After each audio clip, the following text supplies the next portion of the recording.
आओ सुनते हाँ दो कवितावां। मेरी पहली कविता है कंध उत्ते नचदे मोरां नूं देखदे हां। जद चराहे विच देखदा हां बुत तां कंब जांदी है रूह। जद चराहे विच देखदा हां बुत तां कंब जांदी है रूह। बहुत याद आउंदे हन बुत बन गया दे सुपने बोल। बहुत याद आउंदे हन बुत बन गया दे सुपने बोल। शायर हैं कोई कविता कह मैं सुनना चाहुंदा हां दो बोल जिन्हां लई असीं लड़े सां। शायर हैं कोई कविता कह मैं सुनना चाहुंदा हां दो बोल जिन्हां लई असीं लड़े। जिवें उस वेले मेरी आत्मा झंजोड़ी गई होवे। जिवें उस वेले मेरी आत्मा झंजोड़ी गई होवे। कविता है कि उसके मन की लोचा बन के कविता है कि उसके मन की लोचा बन के कच्चे घरां दीयां कंधां उत्ते उसकी धी दे हिरमिची संग लगाए गुलाबी हाशिए विच नचदे मोरां नूं सदा पैल पाउंदे देखना लोचदी। कविता है कि उसके मन की लोचा बन के कच्चे घरां दीयां कंधां उत्ते उसकी अपनी धी वल्लों हिरमिची संग लगाए गुलाबी हाशिए विच नचदे मोरां नूं सदा पैल पाउंदे देखना लोचदी।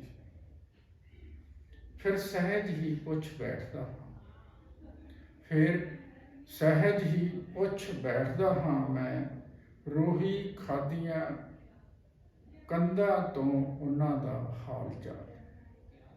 फिर सहज ही पुछ बैठदा हां मैं रोही खादियां कंधां तो उन्हां दा हाल चाल। इन्ने विच घर दी देहड़ी दे बाहर बैठा कुत्ता पूछ मारदा मेरे पिछे तुर पैंदा है। इन्ने विच घर दी देहड़ी दे बाहर बैठा कुत्ता पूछ मारदा मेरे पिछे तुर पैंदा है। फिर एक हजूम सुंघदा है मेरियां पैरां दे निशान। फिर एक हजूम सुंघदा है मेरियां पैड़ां दे निशान। एक चाननी रात नूं मैं बुत वल देख मुस्कुरांदा हां। फिर एक चाननी रात नूं मैं बुत वल देख मुस्कुरांदा हां। वो मेरे वल देख मुस्कुरांदा है। फिर एक चाननी रात नूं मैं बुत वल देख मुस्कुरांदा हां। वो मेरे वल देख मुस्कुरांदा है। फिर मेरे पिछे पिछे अपने घर वल तुर पैंदा है। फिर मेरे पिछे पिछे अपने घर वल तुर पैंदा है। दोस्तों मेरी दूजी कविता है मेरे वल की तकदे हो। भाई साहब तुसीं सारी उम्र अपने कमरे विच किल्ली ते लटकदी नंगी तलवार वल वेखदे ਭਾਈ ਸਾਹਿਬ, ਤੁਸੀਂ ਆਪਣੇ ਕਮਰੇ ਵਿੱਚ ਕਿੱਲੀ ਉੱਤੇ ਲਟਕਦੀ ਨੰਗੀ ਤਲਵਾਰ ਵੱਲ ਦੇਖਦੇ ਨਵਾਰੀ ਪਲਕ ਉੱਤੇ ਅਗਾੜੀਆਂ ਪਾਉਂਦੇ ਰਹੇ। ਭਾਈ ਸਾਹਿਬ, ਤੁਸੀਂ ਸਾਰੀ ਉਮਰ ਆਪਣੇ ਕਮਰੇ ਦੀ ਕਿੱਲੀ ਉੱਤੇ ਲਟਕਦੀ ਨੰਗੀ ਤਲਵਾਰ ਵੱਲ ਦੇਖਦੇ ਨਵਾਰੀ ਪਲੰਘ ਉੱਤੇ ਅਗਾੜੀਆਂ ਪਾਉਂਦੇ ਰਹੇ ਤੇ ਅਣਧੋਤੇ ਮੂੰਹ ਹੀ ਚਾਹ ਦੀ ਪਿਆਲੀ ਸੰਗ ਉਡੀਕਦੇ ਰਹੇ ਤੇ ਅਣਧੋਤੇ ਮੂੰਹ ਹੀ ਚਾਹ ਦੀ ਪਿਆਲੀ ਸੰਗ ਉਡੀਕਦੇ ਰਹੇ ਮਿੱਠੀ ਮੁਸਕਾਨ ਸੰਗ ਸ਼ਾਸਤਰੀ ਸੰਗੀਤ ਜਿਹੇ ਸੁਰ ਵਿੱਚ ਗੁੱਡ ਮਾਰਨਿੰਗ। ਫਿਰ ਚਾਹ ਦੀ ਪਿਆਲੀ ਸੰਗ ਉਡੀਕਦੇ ਰਹੇ ਮਿੱਠੀ ਮੁਸਕਾਨ ਨਾਲ ਸ਼ਾਸਤਰੀ ਸੰਗੀਤ ਜਿਹੀ ਸੁਰ ਵਿੱਚ ਗੁੱਡ ਮਾਰਨਿੰਗ। ਹੈ ਮਸਤਕ ਵਿੱਚ ਤਿਉੜੀਆਂ ਪਾ ਕੇ ਮੇਰੇ ਵੱਲ ਕੀ ਤੱਕਦੇ ਹੈ? ਮਸਤਕ ਵਿੱਚ ਤਿਉੜੀਆਂ ਪਾ ਕੇ ਮੇਰੇ ਵੱਲ ਕੀ ਤੱਕਦੇ ਹੋ? ਮੈਂ ਤਾਂ ਟਿਕ ਟਿਕ ਹਾਂ, ਬਸ ਟਿਕ ਟਿਕ।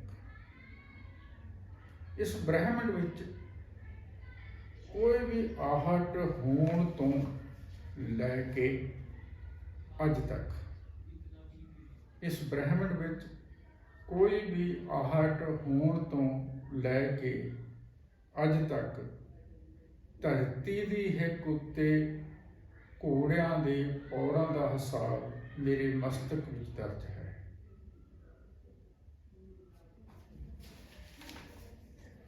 ਇਸ ਬ੍ਰਹਿਮੰਡ ਵਿੱਚ ਕੋਈ ਵੀ ਆਹਟ ਹੋਣ ਤੋਂ ਲੈ ਕੇ ਅੱਜ ਤੱਕ ਧਰਤੀ ਦੀ ਹਿੱਕ ਉੱਤੇ ਘੋੜਿਆਂ ਦੇ ਪੌੜਾਂ ਦਾ ਹਿਸਾਬ ਮੇਰੇ ਮਸਤਕ ਵਿੱਚ ਦਰਜ ਹੈ।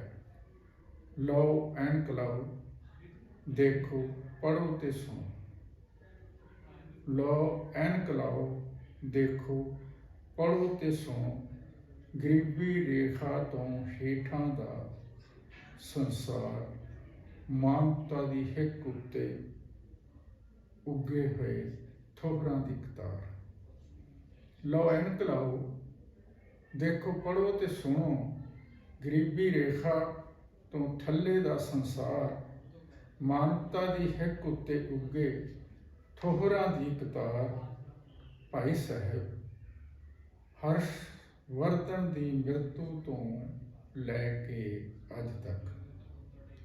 ਭਾਈ ਸਾਹਿਬ, ਹਰਸ਼ ਵਰਧਨ ਦੀ ਮ੍ਰਿਤੂ ਤੋਂ ਲੈ ਕੇ ਅੱਜ ਤੱਕ ਸਾਡੇ ਪਿਓ ਦਾਦਿਆਂ ਦੀਆਂ ਖੋਪੜੀਆਂ ਉੱਤੇ ਲੜੀ ਜਾਂਦੀ ਰਹੀ ਹੈ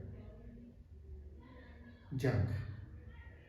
ਭਾਈ ਸਾਹਿਬ, ਹਰਸ਼ ਵਰਧਨ ਦੀ ਮ੍ਰਿਤੂ ਤੋਂ ਲੈ ਕੇ ਹਰ ਜੰਗ ਤਾਂ ਸਾਡੇ ਪਿਓ ਦਾਦਿਆਂ ਦੀਆਂ ਖੋਪੜੀਆਂ ਉੱਤੇ ਲੜੀ ਜਾਂਦੀ ਰਹੀ ਹੈ। ਹੁਣ ਸਾਡੀਆਂ ਛਾਤੀਆਂ ਉੱਤੇ ਲੜੀ ਜਾਵੇਗੀ ਇਹ ਰੋਟੀ ਦੀ ਜੰਗ। ਹੁਣ ਸਾਡੀਆਂ ਛਾਤੀਆਂ ਉੱਤੇ ਲੜੀ ਜਾਵੇਗੀ ਇਹ ਰੋਟੀ ਦੀ ਜੰਗ। ਭਾਈ ਸਾਹਿਬ, ਮੇਰੇ ਵੱਲ ਕੀ ਤੱਕਦੇ ਹੋ? ਮੈਂ ਤਾਂ ਬਸ ਟਿਕ ਟਿਕ ਹਾਂ, ਮੈਂ ਤਾਂ ਬਸ ਟਿਕ ਟਿਕ ਹਾਂ। ਭਾਈ ਸਾਹਿਬ, ਮੇਰੇ ਵੱਲ ਕੀ ਤੱਕਦੇ ਹੋ? ਮੈਂ ਤਾਂ ਟਿਕ ਟਿਕ ਹਾਂ, ਬਸ ਟਿਕ ਟਿਕ, ਬਸ ਟਿਕ ਟਿਕ। ਸਤਿ ਸ੍ਰੀ ਅਕਾਲ ਦੋਸਤੋ।